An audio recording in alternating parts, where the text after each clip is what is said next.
औज़ुबिल्लाहिमिनश्शैतानिर्रजीम बिस्मिल्लाहिर्रहमानिर्रहीम। अस्सलामु अलैकुम वरहमतुल्लाहि वबरकातुहू।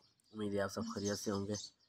तो आज की जो हमारी वीडियो है वो है हॉली सोनेट के ऊपर। ये जॉन डन ने लिखा है, जिसका नाम जो है डेथ बी नॉट प्राउड। ये बहुत ही फेमस सोनेट है और ये रिलीजन बेस्ड है।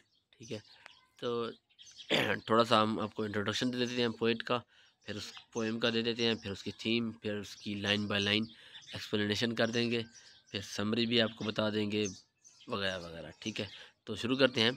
अब इंग्लिश ऑथर है ये जॉन डन है, इसकी पैदाइश भी लिखी हुई है सामने। He is leading figure, metaphysical poet है ये। ठीक है, 17th सेंचुरी इंग्लिश लिटरेचर का था ये। ठीक है, done initially wrote poem based on romance. First ये रोमांस पर लिखता था, बाद में इस पर रिलीजियस थीम जो है ना इसने अडॉप्ट कर ली। इन लेटर लाइफ ही converted from Catholic to Anglicism. अब ये एंग्लिसिज्म क्या है, ये मैंने छोटा सा जो ब्रीक वर्ड्स हैं उनमें लिख दिया है, आप पढ़ लीजिए, टाइम नहीं वेस्ट करते।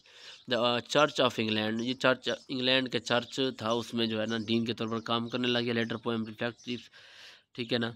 और प्रीस्ट मतलब priest and dean of S T. Paul's Cathedral in London वगैरह। तो ये खैर, death be not proud is a piece of showing the religious undertones in Donne's party poetry. ठीक है, तो ये इसका इंट्रोडक्शन हो गया पोइट का। अब थोड़ा सा इस पोएम का इंट्रोडक्शन कर लेते हैं। ये क्या है, 14 लाइन सोनेट है। ठीक है ना, और ये जो है ना 1609 में लिखी गई थी और पब्लिश जो है ना 1633 में हुई थी। The poem is a part of holy sonnet which is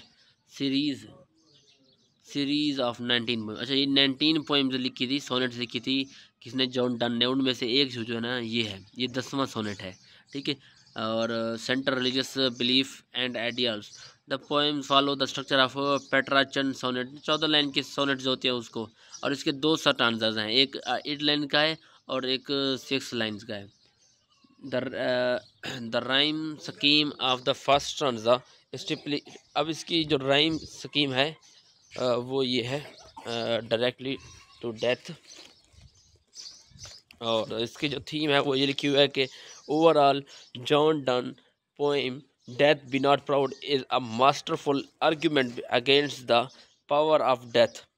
ये मतलब डेथ से आर्ग्यूमेंट कर रहा है, तुम किस तरह पावरफुल हो, पावरफुल नहीं हो, बल्कि the theme of our message में आगे देखते हैं of the poem is that death is not some all powerful being that humans should fear।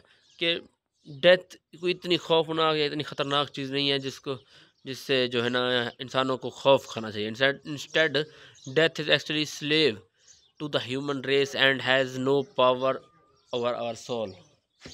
मतलब ये जो है ना एक ग़ुलाम है ह्यूमन की, ठीक है ना, और इसके पास कोई पावर नहीं है हमारी रूह से ज़्यादा। ठीक है, तो खैर इसका जो टेक्स्ट है वो हम देख लेते हैं, लाइन बाय लाइन एक्सप्लेनेशन कर लेते हैं ताकि आपको समझ आ जाए। Okay, death be not proud.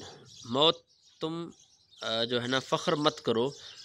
दो some have called thee mighty and dreadful. अगरचे जो है ना कुछ लोग तुम्हें बहुत ही ख़तरनाक, बहादुर समझते हैं, खौफनाक समझते हैं, तुम जो है ना प्राउड मत करो। फॉर दो आर्ट नॉट सो, तुम ऐसी नहीं हो।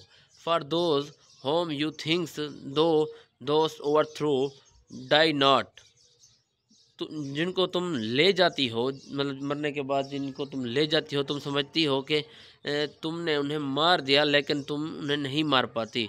पुअर डेथ, बेचारी मौत। नॉट येट कांट दो किल मी, तुम मुझे भी नहीं मार सकती।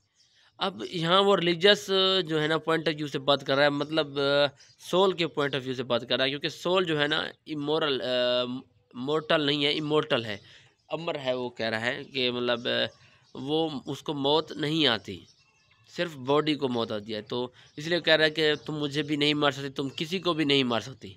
आगे है फ्रॉम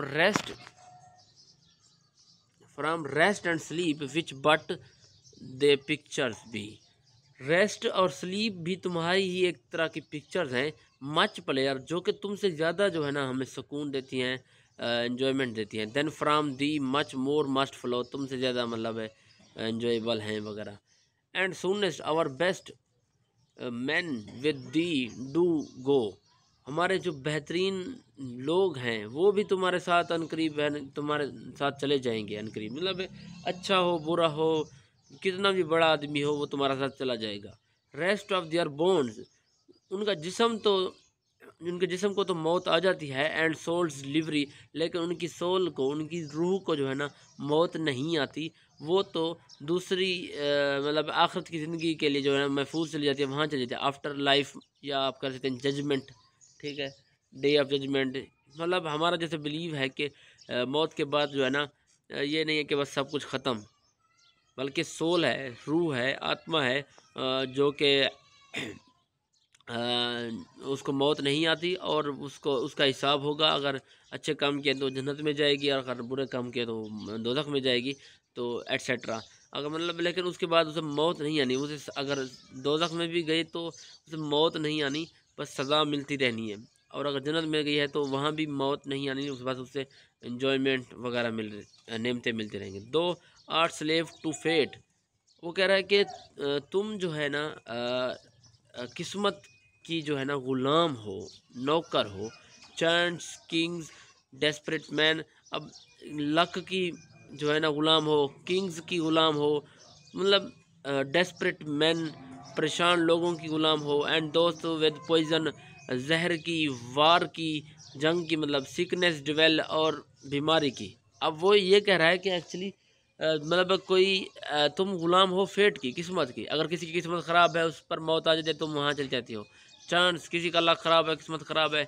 और किंग्स, किंग्स जो मतलब है लोगों को मौत की सज़ाएँ देते हैं, तुम उनकी ग़ुलाम हो। डेस्परेट मैन जो परेशान होकर ख़ुदकुशी कर लेते हैं, तुम उनकी ग़ुलाम हो, तो उनके पास चली जाती हो। एंड दोस्त जो कोई ज़हर खा लेता है, जहर खा लेते हैं। और वार हो गया, जंग, तुम उनकी ग़ुलाम हो, वार होता है तो तुम वहाँ चली जाती हो। सिकनेस, बीमारी के आलम में, तो तुम वहाँ चले जाते हो।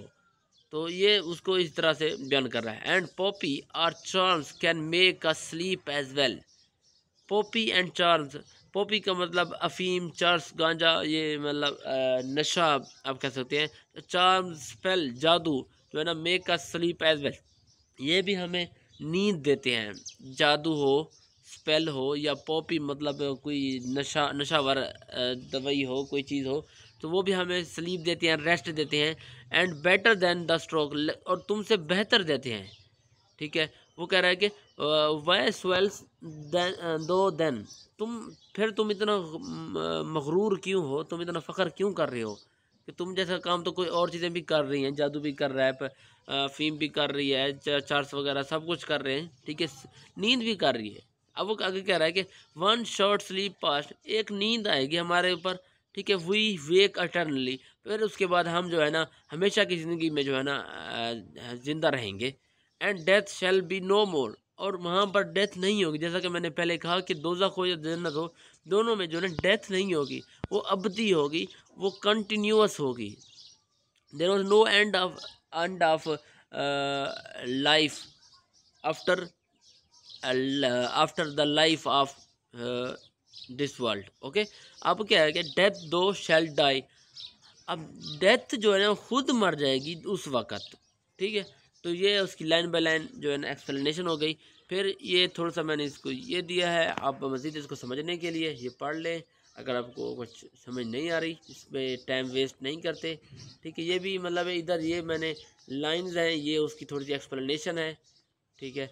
और इसका एनालिसिस है, पोएम है, ये भी तकरीबन सेम ही है, ठीक है, थोड़ा सा ज़्यादा होगा शायद बस। तो फिर मिलते हैं नेक्स्ट वीडियो में, तब तक अपना ख्याल रखिएगा। अल्लाह हाफ़िज़।